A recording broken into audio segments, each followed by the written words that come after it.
So, yesterday, um, sitting outside talking to my tenants, and a couple walked by. Now, I live in the north end of St. John, which, granted, can be the rougher of St. John, which, I mean, St. John's not rough anyway, so. But, anyway, this couple walks by, and I mean, skinny jeans, the blue jacket, the Vans. I mean, he's dressed really well. Um, his wife is dressed really well. This kind of shiny jacket looks pretty sharp. Anyways, they looked a little bit out of place, and we got to talking. Great people. She's from well, they're both from out west, and we get talking about St. John, and they're walking through the north end of St. John, just fascinated with the beauty of it, and the buildings and the architecture, and when you can kind of walk by and the windows, the curtains are open, and the lights are on, and you can see the moldings in people's houses. And in St. John, it's beautiful, but it's commonplace. I mean, buildings were built 100 years ago. That's how they were built. You've got these low-income apartments with 10-foot ceilings and medallions and coving and like 10-inch baseboards and all this stuff.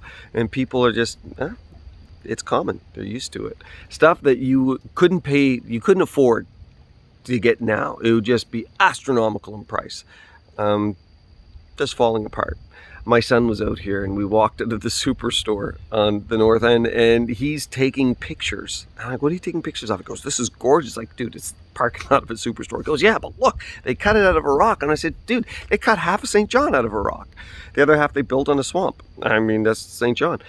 And he walks into the Home Depot, and he's just looking at, and it's like French Village over there. It's not Forest Hills. And he's like, does anybody even appreciate how beautiful it is in the city? And I think, no. I mean, people come from outside and they're like, this is amazing. And the people that live here have no idea. I mean, you come from out west and you think you want to do development, and it's like, it's almost sad when you think about what you're tearing down because of the beauty of it. I was thinking about how the heavens declare the glory of God, the stars show forth his handiwork, and we just miss it. So many amazing things that God has done and God is doing, and we just miss it. Why? Because it's commonplace. We look for miracles, and miracles happen every day. And we're like, well, that happens every day. What's the big deal? What are the odds of two cells dividing and creating a human being with all its intricacies and not screwing up all the way through it? And yet babies are born healthy every day. We look at the way that our bodies work, and the fact that we can breathe, the fact that we can see. I mean, sight. When you really stop it, and the whole idea of evolution doesn't account for sight, because it's an unknown becoming a known. It makes no sense. But it's a miracle. It's God's miracle. We look at a tree and how it grows. We look at a bird and how it builds a nest, and nobody teaches it. A beaver, how it builds a dam, and nobody trains it. It's got no course in engineering, but it takes dynamite to blow those things up.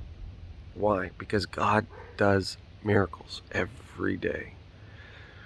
If we really stop to think about it and recognize that the commonplace isn't common, normal isn't, it doesn't even make sense. The universe makes no sense unless there's a grand designer holding it all together. We miss out on so much simply because we get used to it.